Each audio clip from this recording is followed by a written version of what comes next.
Hey everyone, this is WobblyWallaby. Today I'll be going through the new Time Wish machine. I'll analyze some of the key gachas, provide free-to-play alternatives, and also compare it to meta gachas. Which ones are worth buying? Stay tuned to find out.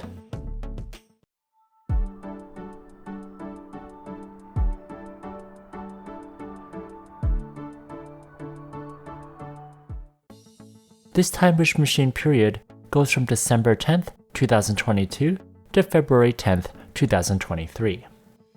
Unfortunately, there's a lot of repeats from past Time Wish machines for the blue and purple quality gachas.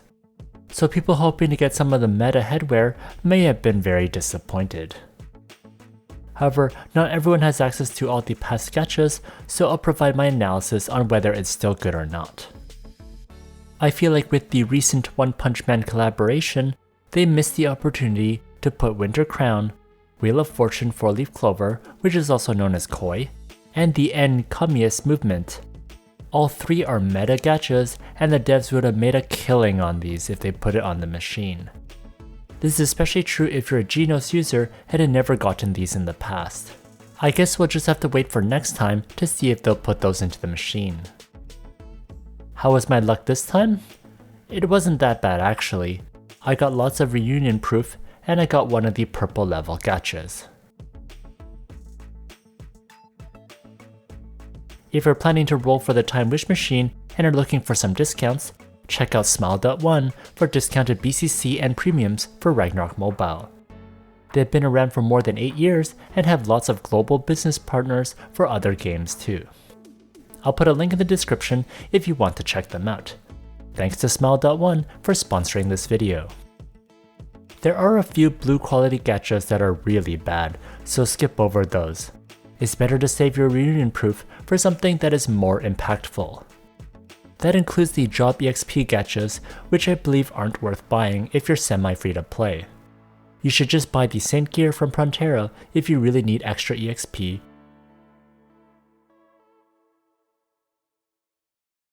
or buy the Pouring Growth Panacea potions. First is Bright Light. It gives 10% magic attack and 10% attack speed at Refined 6. Refining to 6 is a pain, and one of the reasons I wouldn't recommend this back item.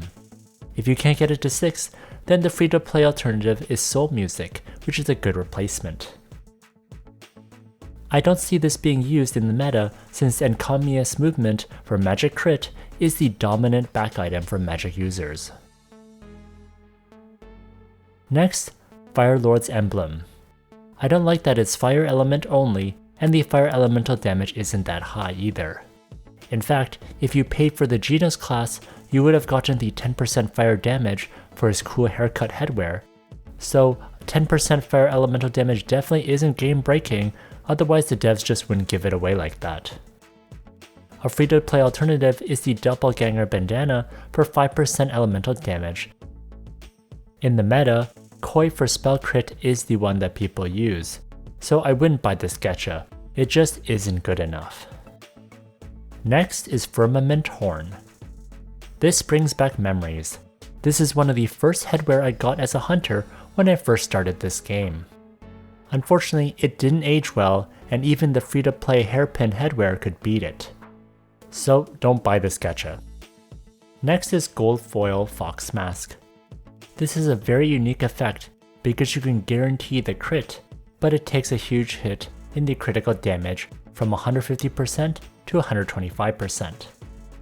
I think this face item is useful in two situations. First, if you're just starting the game and you lack your stat points to put into luck, then you can spend more points into things like Dex or Agi to boost your attack and attack speed. This gacha was released before Ancient Equipment, and I find these days, Ancient Equipment can help a lot with giving you crit, so you can get away with investing in less luck. The other situation is a class where stat points can be better spent elsewhere. For example, for Ruin Master, I've seen some people use this because they don't want to spend points in luck, and instead want to put points into Int, Strength, or Agi instead. However, if you multi-class, use luck B meals, or use ancient equipments that give crit, then this is less of an issue these days. Next is Juggling Queen. This face item is one of the most popular meta face items in the past. Some people still use it to this day, and I think it is a solid buy, especially for new players. A free-to-play alternative is Silent Sinking for the skill damage percentage. One note is that this month's gacha is Cube Blower, which does power creep it in terms of damage. If you're lucky enough to get it from the gacha machine, then you don't need to get Juggling Queen. Next is Starfield Poem.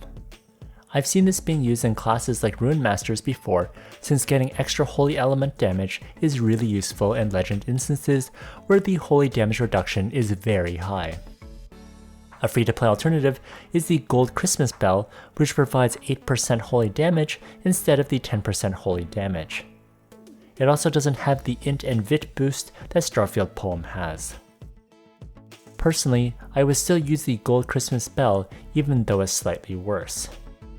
Also, sometimes Rune Masters use converters when hitting things, so you aren't using holy all the time anyways. In my opinion, this is a nice to have utility gacha. Next is Starlight Sweetie. This gacha gives damage to all races plus 5%, and also has the chance to set targets to sleep who have HP higher than you. This is a great gacha for PvP, and is one of the ones I use to annoy people with statuses. The extra damage is nice too.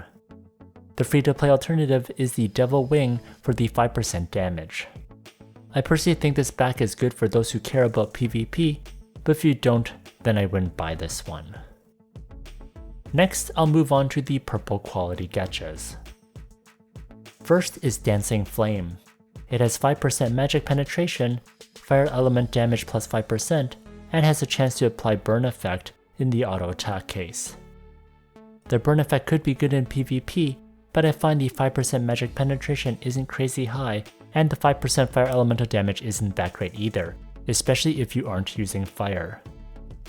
The free-to-play alternative is the Monocle, which when refined high can give a lot of magic attack. This was pretty popular back in the day. However, for the meta gacha, Winter Crown is the most popular one because it's hard to beat that high skill damage percentage. Even Juggling Queen from the boost section isn't bad either. Next is Dawn Flute. It has 2% penetration, and you can get up to an extra 6% penetration if you refine it to 6. I strongly dislike headwear that needs to be refined to 6, so I'm not a fan. Although 6% penetration at Refine 4 isn't that bad either. This headwear was released before Ancient Equipment, so back then getting penetration percentage was a lot harder. However, if you lack penetration percentage right now and enjoy torturing yourself to refine it to 6, then this is a solid purchase. A free-to-play alternative is the Golden Dragon Crown for 4% penetration. Next is Norma the Unicorn. It has great skill damage and movement speed, and it also has conditional buffs if you're at below or above 50% HP. This was a super popular headwear back in the day because getting skill damage was really hard back then. Even to this day, I think it still holds up, and if you don't have any of the meta head items, this is a solid buy. A free-to-play alternative is the White Knight Helm for dealing extra damage to MVPs. I don't use this anymore because I switched over to stronger headwear like Holy Knight's Blessing or the plus 6 Bashful Moment. Unfortunately, Norma just couldn't compete with these meta gachas. Next is Peter Wendy. It gives magic penetration plus 3% and has a 100% chance to get a magic penetration plus 15% buff for 5 seconds, with a 20-second cooldown. I've seen people do item swapping to activate Peter Wendy's effect and then switch back to something else.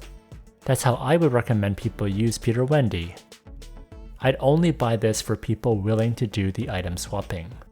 The free-to-play alternative is the White Snake Chime, which gives magic penetration plus 3% at Refine 10 and ignore magic defense 2.